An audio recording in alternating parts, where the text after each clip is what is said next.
বন্ধুরা, আলিপুরের চিড়িয়াখানা তো আপনারা সকলে কম বেশি দেখেছেন।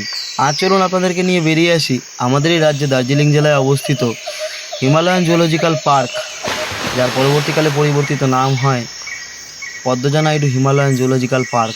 সেই দার্জিলিং চিড়িয়াখানায় পার্বত্য পরিবেশে হিমেল হাওয়ার আমেজ গায়ে লাগিয়ে সুন্দর ব্যবস্থাপনায় প্রচুর জীববৈচিত্র্যে ভরপুর এই চিড়িয়াখানা আপনাদের মনোরঞ্জন করবেই করবে, এ কথা দিতে পারি। এর প্রতিষ্ঠা হয়েছিল 1958 সালের 14ই আগস্ট। প্রতিষ্ঠাকালীন নাম ছিল হিমালয়ান জুলজিক্যাল পার্ক। পরবর্তীকালে 1975 সালে তৎকালীন প্রধানমন্ত্রী শ্রীমতী ইন্দিরা গান্ধী পশ্চিমবঙ্গের প্রাক্তন গভর্নর পদ্মজা নাইডুর নামানুসারে এর নামকরণ করেন Padmaja Naidu Himalayan zoological park.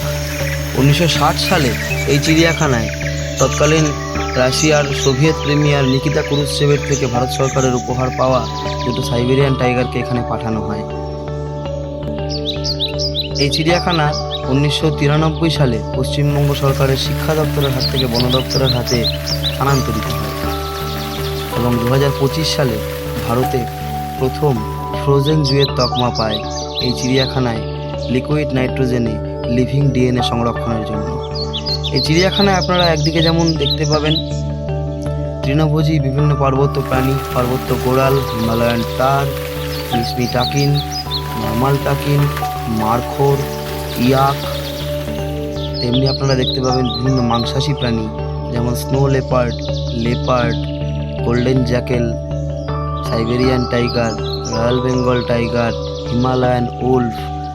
আবার দেখতে পাবেন রেড পান্ডা খুবই লাজুক প্রাণী, তার ছবি তোলা খুবই মুশকিল।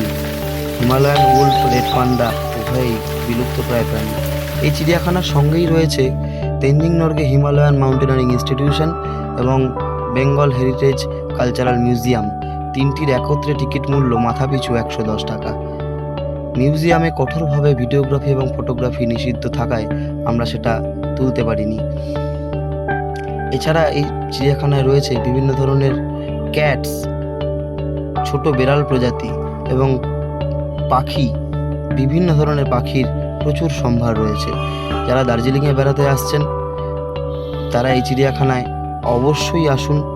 আশা করছি আপনারা নিরাশ হবেন না, আপনাদের সকলের ভালো লাগবে। এবং ধন্যবাদ দেব চিড়িয়াখানার ব্যবস্থাপনা যারা করছেন সেই ম্যানেজমেন্টকে।